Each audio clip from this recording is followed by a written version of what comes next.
Welcome to episode Sweet 16 of I Drink and I Stack Things, the show that reminds you that you can't blame anyone else for the road you're taking in life because it's your own asphalt. Tonight we're going to be talking about various gold notes because there seems to be some confusion as to which ones are stackable, which ones are collectible, and which ones are absolutely not. Some of the Facebook groups that I'm on, I've been seeing people post pictures of something they think is a Goldback or they think is stackable gold, and it just isn't. So I'm going to set the record straight for you, but I'm definitely going to need a beer for this one. Tonight's beer is called Nut Crusher. It is a peanut butter porter. If you're curious, a porter is similar to a stout, except that a porter uses malted barley, whereas a stout uses roasted barley. There are other differences, but that's at the core of it. So as you can see, this one is fairly dark. I actually poured it a little bit ago.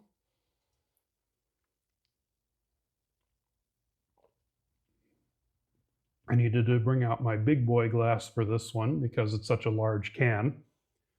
You were definitely hit with the peanut butter. First and foremost, it's very strong. You can smell it before you drink it, but it is very good. I'll just leave it at that for now so that we can get to the more important part of this video. So with that out of the way, let's talk about gold notes. A lot of people are seeing various gold products online lately and thinking that they're either collectible or stackable.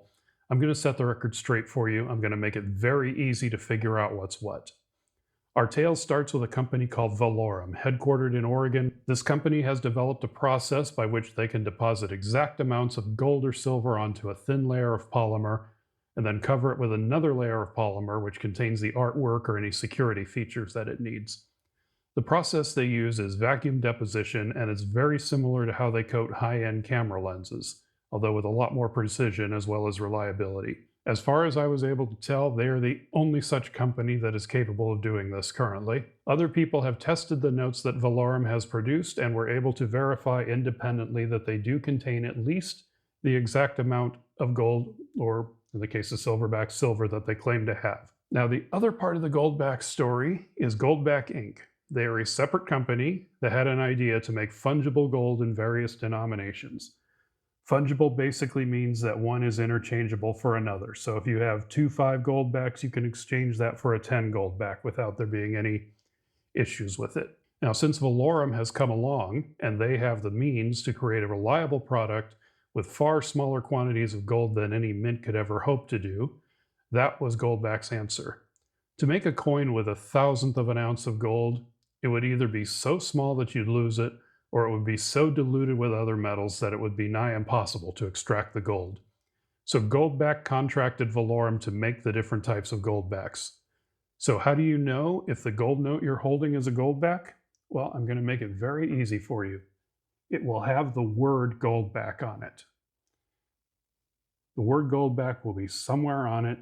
If you don't see that word Goldback, it's not a Goldback. It is that bloody simple. It will also have the Goldback logo, which looks like this. I'll put it on screen for you. Now, Goldback Inc. also makes other products such as silverbacks, which have 1,000th of an ounce of silver in them. While I suppose you could stack them, these are intended to be collector's items, and silver would have to hit $1,000 an ounce before this would even be worth $1, and they can't sell them that cheaply. It costs more than that to make them. Now, besides that, they also have a special series that they made for Dallas-Fort Worth, and these are significantly different stylistically, but it also states very clearly on it that it is made by Goldback, has the Goldback logo, has the Orem logo, specifically says it is exchangeable for other Goldbacks, so that's how you know it's the real deal. They didn't make a lot of these though, so they're more likely to stay with collectors than to actually be spent. Now, there is talk of a Texas series down the road, but it's highly unlikely they'll look anything like this since Goldbacks are typically vertically oriented. Now, that doesn't necessarily mean what you have in your hot little hands is worthless if it's not a Goldback. The next word to look for, as I mentioned earlier, is Orem. So for instance, on this note here, you see the Orem logo there. That logo is also present on Goldbacks, and it means that what you're holding is actually made by Valorum. It also means that there is a very precise amount of gold on it. It will very clearly state somewhere on it the amount of gold as well as the purity. such as this one, which says 100 milligrams up there, and it says 24 karat gold down there. Now you take a Goldback, and it will do the same thing. It will say right here, 1/40th of a troy ounce of 24 karat gold, so you know exactly what you're getting. So both of these items are stackable, and depending on the design, they may also be collectible.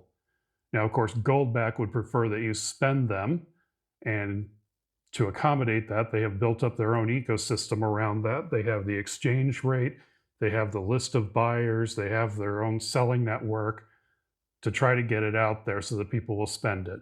But if you choose to use it for stacking, it's still a precise, verifiable amount of gold in a convenient package, just as this one is. But what if it doesn't say those things? What if it doesn't say Goldback? What if it doesn't say Aurum? What if it doesn't have a quantity? What if it doesn't have a purity? Well then, what you have is basically a toy, such as this thing here.